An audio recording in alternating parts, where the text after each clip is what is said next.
Hello everybody, today's video is going to be on the ShengShou 7x7.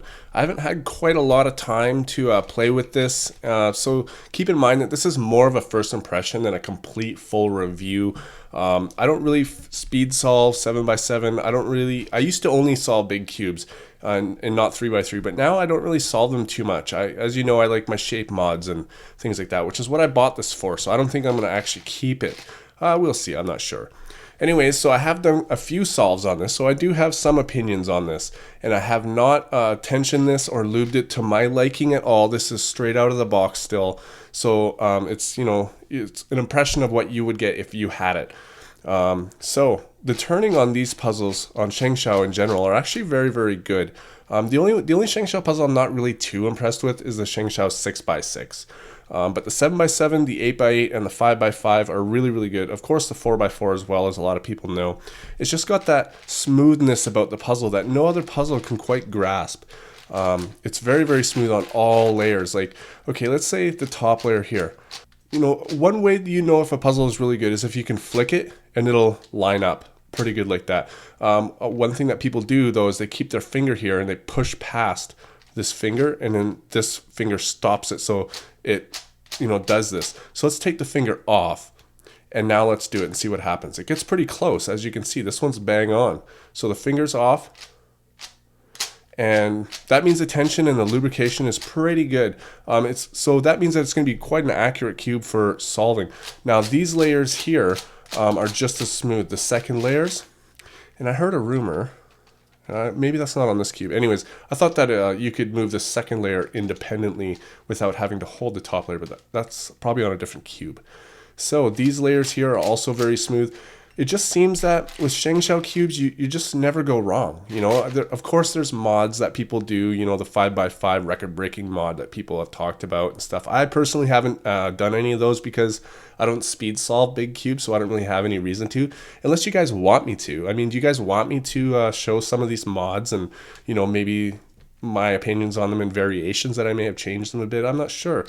I do have some 5x5s as well that I could do because I bought some for mods as well. So let's go to the corner cutting of this cube. One thing I noticed about this corner cutting is that it's not as good as the V cube, and I will show that in a second. But it is good. But on big cubes, you don't really need to cut so far, right? Because most people have to be accurate on big cubes because alignment is an issue. Whereas on a 3x3, alignment is not an issue. It's just doesn't matter. But on big cubes, it is an issue because all of the pieces have to be aligned. So let's corner cut. Let's just go extreme real quick. Let's go line to outside of edge. That won't go at all. So let's go about half of that. And that goes very easy. How about 3/4? 3/4 goes as well. Let's try all the way again just to see. No, so it won't go quite all the way. I mean, that's some extreme corner cutting as well. And I've seen on some reviews, some people say that if you try to corner cut too much, it will actually lock up on you and pieces will catch and stuff like that. And that actually did happen to me, and it's quite a nasty lockup. And I think it has something to do with that. Like, that's pretty close. Not quite. Let's see if I can get it to do it. Not quite. Anyways, it's very rare that it happens, but it does happen. I wanted to show one more thing with the corner cutting is on a V cube, you can actually slightly move each corner or each layer off, and this will really show the corner cutting. Can I cut all of that? No. Maybe I could have if I did it a little bit better. Whereas you can see on a V cube, this is a dazzler. If I do all of them like this, you can see that it easily cuts through all of those. Whereas this one can't, but I don't know about you, but I never have that kind of alignment issue when I'm solving that. I have to have all of them do that. Overall, I'm not too impressed with the corner cutting, but maybe with different tensioning and lubing, and of course people are going to start modding their cubes. That'll probably help it quite a bit. This does not corner cut or reverse corner cut at all. It's not really like that, but again, it's a big cube. Who really does that on big cubes, So let's check out the color scheme. Just do a checker pattern here real quick so you can see how the colors complement or don't complement each other. Alright, so the white and yellow is pretty standard. However, the yellow is quite dull. It's sort of a pastel-y yellow, and it's the standard ShengShou color scheme, or sorry, color shades. And I gotta be honest, I've never really been a fan of them, and I like to change them out whenever I can. So again, the yellow and the red are distinguishable. You can tell the difference. However, as you can see, they're quite pastel-y again. There's nothing popping out at me saying, here's the red piece that you're looking for. Here's the orange piece.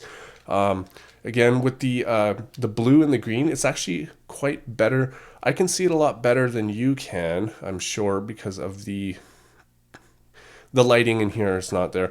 But as you can see, they're so close to each other and so pastel-y and bland. Nothing pops out at me, you know. However, keep in mind, I'm coming from looking at, half brights all the time. So maybe I'm just tricking myself. And, I've said that in other videos too, that, I like to use half brights. So use your own opinion on this. Don't just swap out your stickers just because, I don't like them. I know that a lot of people, I have some influence right now. So I really want people to make up their own minds. My review is my opinion. But wow, I mean, even when I'm doing the checker pattern, it is quite smooth. I'm very, very impressed. And I am hearing something that I don't like. And I'm sure a lot of my followers that, have been watching me for quite a while know what I'm talking about already. Let's see if I can find it. You hear that? That ting, ting, ting, ting sound?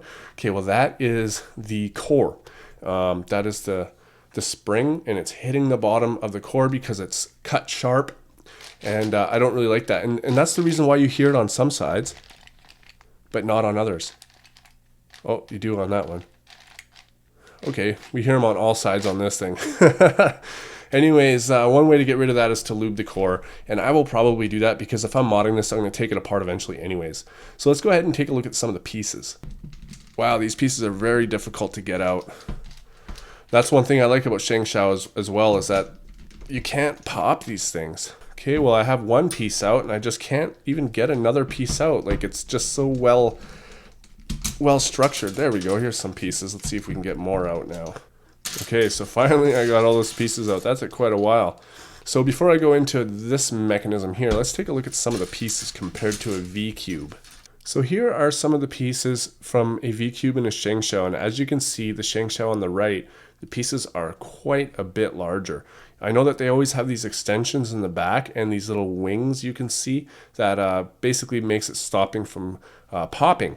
And the V-cubes don't have that. And these pieces are actually considerably larger. I wasn't really expecting that. But yeah, it's exactly the same mechanism. The way the pieces grip onto each other and move around the cube, which is why it's considered a knockoff. And these two pieces here are basically this piece next to the corner right there. And the V-cube is on the left, as you can see. And the base of the V-cube is so much bigger and the stock is shorter, where on the ShengShou, the base is actually quite a bit smaller, as you can see, and the stock is quite a bit longer on that one. So that's quite interesting as well. And another thing that you can really tell between V-cubes and ShengShou, which actually makes V-cubes better for modding, but ShengShou is so much cheaper, is that these have these webbings in there, and that's to reduce weight, I'm guessing, and material. Let's see if you can get a better look at that. There you go. Whereas these don't. They're one piece, and I think that they're hollow. Yeah, they are hollow. You can see that I can open that up a little bit there. So that's quite interesting. Here's two other pieces here, and these ones are the ones that are next to that piece. So this piece and that piece. And as you can see, again, they are quite similar. However, the ShengShou on the right, it's considerably larger. It's extended more, and it's got this little piece here, and I think that's to reduce popping as well.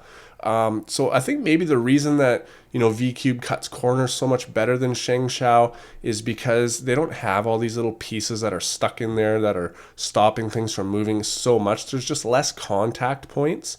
However, the ShengShou is just so much smoother. So I'm not sure exactly. I'm not an expert on mechanism. So they both have their pros and cons. So here are the pieces that are closest to the center. So it's this piece right here. And as you can see on the V-cube, it is again quite a bit smaller, and the base is a little bit bigger. And yeah, so again, you can see that this one is hollow and this one is not. So the pieces are quite similar, but yet quite different. So here is the actual corner piece, which I cannot take out of the ShengShou 7. If you know anything about the ShengShou 8x8 or the 6x6, how the corner is locked in using other pieces, that's exactly how this one is too. And I was kind of surprised by that. I don't know if you can see inside there. I should have, I really prefer liking, to have white cubes to demonstrate with, but it is quite locked in there.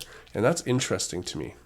So let's do a quick size comparison right now. This is just a regular Zhanchi 3x3, and as you can see, it is considerably bigger.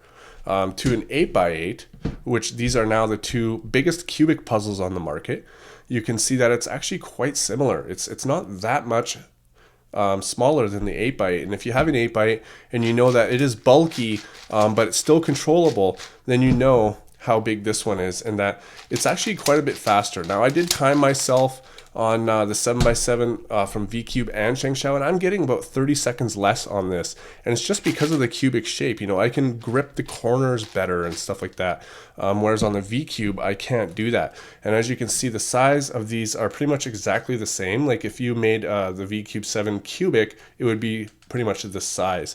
And because of that, I gotta say that I highly prefer this, and I know a lot of people are like, oh, don't buy knockoffs, all this kind of stuff, but I kind of support knockoffs in a sense. I understand, the moral aspect of not buying knockoffs, and it's hurting the actual inventor and stuff. But, when the innovation is getting better, like this is quite an improvement from the VCube, in my opinion.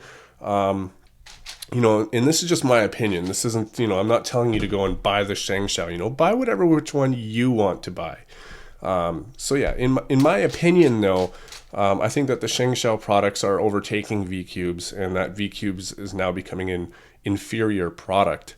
Everybody just seems to prefer the ShengShous now, and people are using them more in competitions and stuff. So anyways, that's my opinion. I'm probably going to mod all three that I have into some other things because I don't really like solving big cubes anymore. So anyways, thanks for watching, and I'll see you on my next video.